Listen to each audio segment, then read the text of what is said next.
Side control, one of the first things I like to do is loosen up this guy's lapel, especially if the roll's just starting.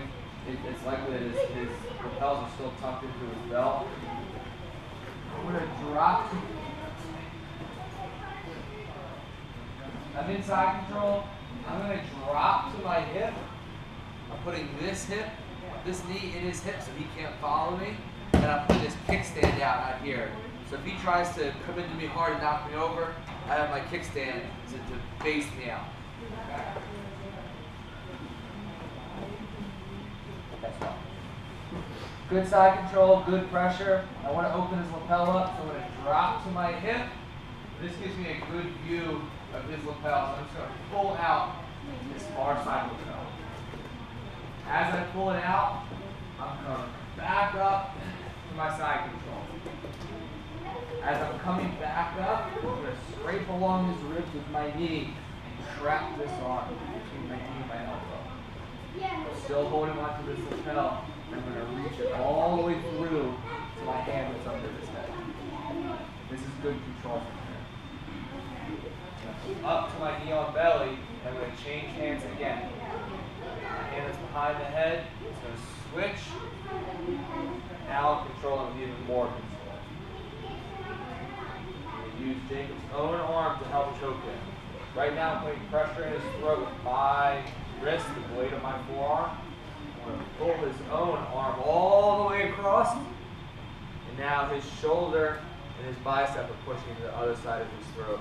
So I'm going to put all my weight down on his arm and pull down with this lapel to get my choke. Side control. I sit to my hip. Free his lapel from his belt if it isn't already free. Come back up to side control, and in one motion I'm switching hands. Here's my control. I'm going to jump up to my knee on belly, switch my hands again. Everything's nice and tight. A lot of times as this guy tries to push my knee off the knee on belly, this is where I'm going to catch it and drag it all the way across. My weight's going heavy on his tricep to push his own arm into his throat. And I'm going to pull down on this lapel and use the blade of my forearm in his throat to cut off the bone on the other side.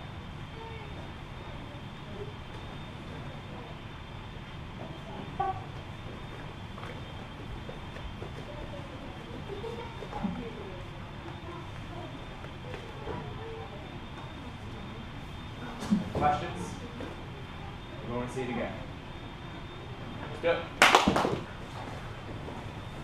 Remember, when I'm setting this choke up, controlling the lapel, I want deep grips all the way through. Every time I switch my hands, I need to grip a little bit deeper. Trying to keep good pressure.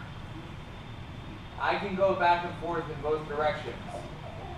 I'd like to pull this across. If I can't get it, I switch to the paper cutter.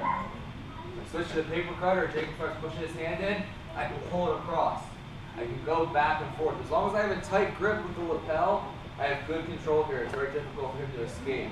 So focus on keeping nice, tight control on this lapel, and be aware that if you don't get one, the other one's going to be right there. Remember, when you're controlling the lapel, if you're at the end of the lapel and you lose a bit, you lost it.